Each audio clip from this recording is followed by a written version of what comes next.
bansang malalakas dito sa Asia na makakalaban natin ng dito sa Asian Championship? For the last at least 10 years, ang palagi pong mahigpit na magkalaban ay Malaysia saka of course Philippines. Last Asian Championship sa Thailand, nag-short lang tayo ng isang silver para mag overall champion. The last 2012, ang Pilipinas po ang champion dito sa Asia. So we are hoping na by hosting this event, tayo po ang magcha-champion. Yes, so, kailan po huling nilaro ang lone ball sa SEA Games? The last time we played sa SEA Games was here in Philippines, 2019. 2019? Sorry, 2019. Oo, medyo hindi. So, hindi nakapasok sa Cambodia at saka sa Vietnam. Yes. Oo. Parang Malaysia. dalawang gold yata, naka-sweep ba? Yung sa 2019? Ilang gold tayo nun? One lang po yung gold natin, pero One. tayo, 3 silver and 2 bronzes. So, yung mga ibang nanalo pa doon ng gold, kasama na nga yung siyempre Malaysia kanyo, no?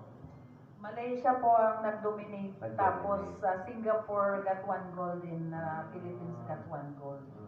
6 events lang yung nilaro during the SEA Games. So, yung pong distance ng jack yung tawag sa maliit na bola. At saka yung lone ball, gaano kalayo yung target?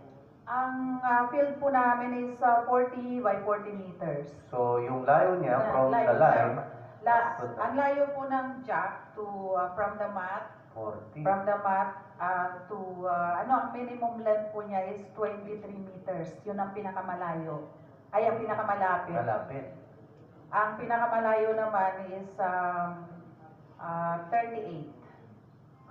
So, ano po yung malapit muna, then nilalayo yung bola? Ipapagulong po muna tong jack, Ah, tapos nakatayo ka sa mat. okay. May mat kaming kulay white. Doon ka tatayo, tapos papagulong mo yung jack, then imumupo to sa center, tapos magpapagulong ako ng bola, papalapit dito. Palapitan nga, oo.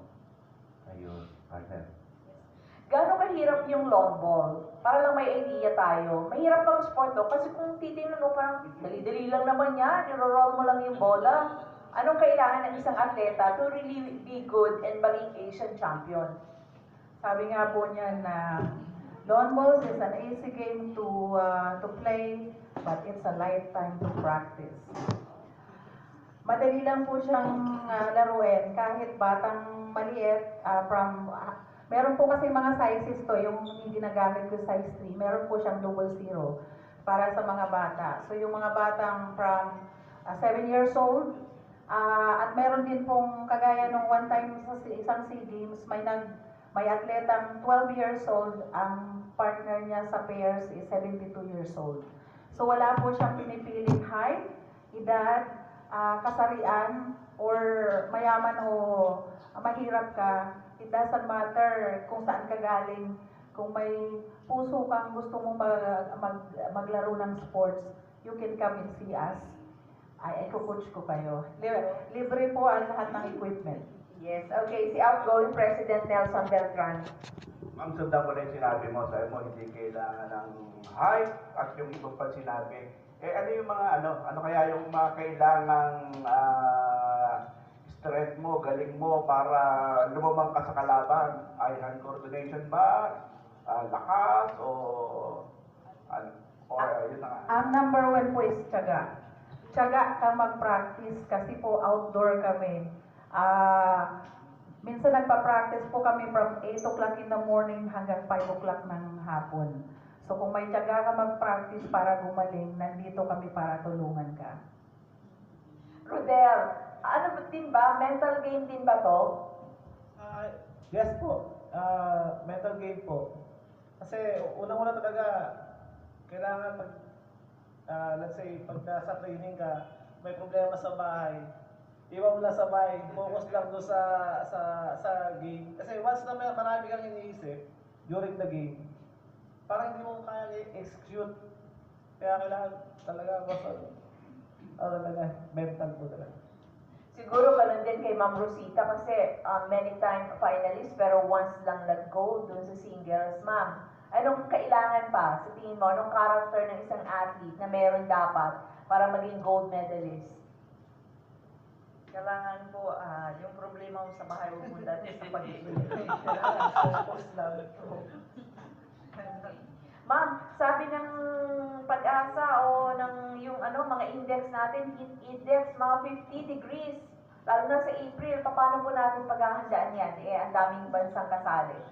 Mga foreign athletes coming over.